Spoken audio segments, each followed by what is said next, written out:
শাপলা আমাদের জাতীয় ফুল, দেখতে যেমন সুন্দর, খেতেও কিন্তু দুর্দান্ত মজা।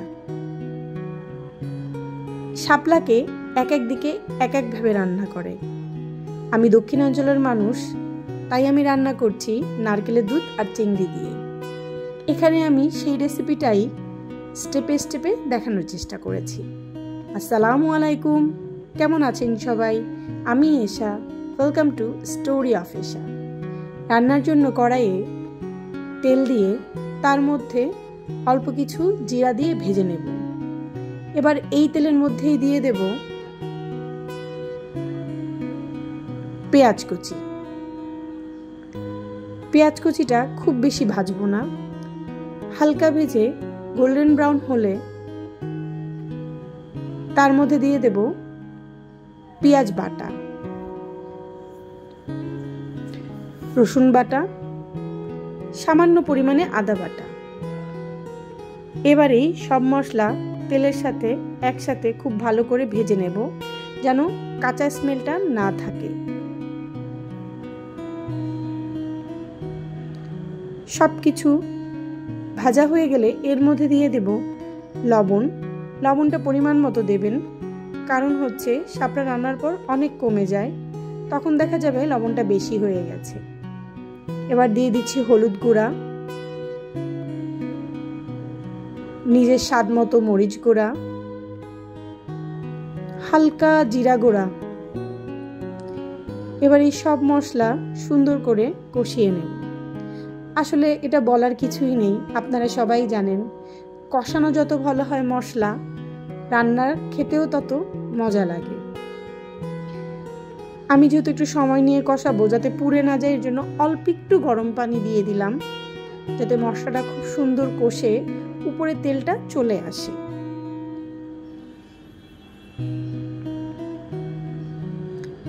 এবার এই কষানো মশলার মধ্যে দিয়ে দেব চিংড়ি মাছ। এখানে ছোট চিংড়ি হলে খুব ভালো হয়, আমার কাছে বড় ছিল, সেটাই আমি দুভাগ করে নিয়েছি। এবার এই চিংড়ি মাছটা মশলার সাথে খুব সুন্দর করে কষিয়ে নিতে হবে। ভালো করে নেড়েচেড়ে কষিয়ে নেবেন, দেখবেন চিংড়ির মধ্যে মশলার একটা ফ্লেভার ঢুকে গেছে।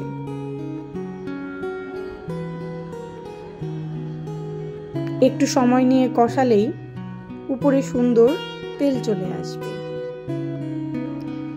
এবার এর মধ্যেই দিয়ে দেব হাফ কাপের মতো নারকেল দুধ। আমি নারকেল গ্রেট করে ব্লেন্ডারে ব্লেন্ড করে সেখান থেকে দুধটা আলাদা করে নিয়েছি। যারা নারকেল দুধ পছন্দ করেন না, তারা এটা স্কিপ করতে পারেন। তবে আমার এই রান্নার মেইন ইনগ্রিডিয়েন্টই কিন্তু নারকেলের দুধ, যেটা এই রান্নাকে অন্য ধরনের একটা লেভেলে নিয়ে যাবে, এবং আপনি একবার খেলেই বলবেন, ওয়াও কি স্বাদ। খুব সুন্দর করে কষানো হলে দেখবেন নারকেল তেলের দুধের একটা তেল বের হয়, সেটা উপরে ভেসে উঠেছে। এবার শাপলাগুলো দিয়ে দিতে হবে।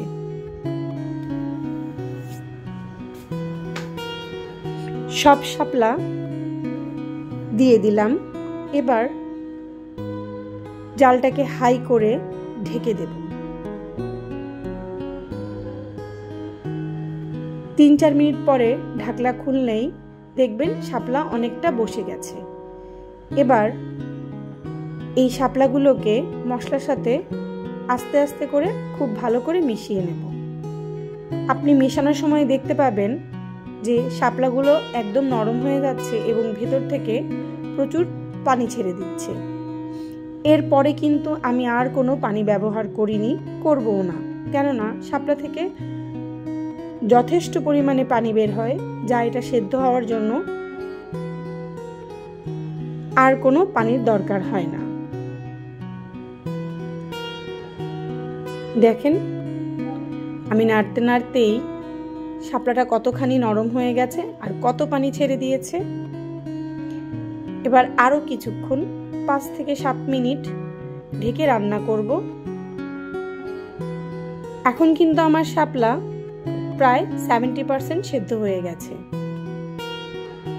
এরপরে আমি আর ঢাকনা দেব না, এখন এই পানিটুকুর সাথেই নেড়ে চেড়ে হাই হিটে শাপলাটাকে শেষ পর্যন্ত রান্না করে নেব এবং এই পানিটা টানিয়ে নেব। আমি এখানে কিছু কাঁচামরিচ দিয়ে দিয়েছি, যেহেতু আমার ঝাল পছন্দ, আপনি চাইলে নাও দিতে পারেন।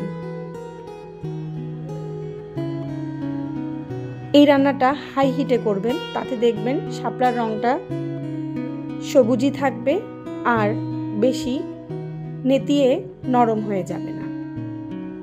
আমি হালকা একটু চিনি দিয়ে দিচ্ছি, কারণ শাপলা একটা পানসে তরকারি, তার মধ্যে যেহেতু আমি লবণ ঝাল দিয়েছি, একটু চিনি দিলে এটার সাথে অন্যরকম একটা ফ্লেভার অ্যাড হবে এবং খাবারটা ব্যালেন্সড হবে। আমার রান্না শেষ। এই যে পরিবেশন করে নিলাম। দেখেছেন তো কি সুন্দর উপরে তেল ভেসে উঠেছে। যেহেতু নারকেলের দুধ দিয়েছি তাই তেলের পরিমাণটা একটু বেশি মনে হচ্ছে, তবে খেতে কিন্তু দুর্দান্ত লাগবে। রেসিপি ভালো লাগলে অবশ্যই একটা লাইক, কমেন্ট, শেয়ার করবেন এবং সাবস্ক্রাইব করতে ভুলবেন না।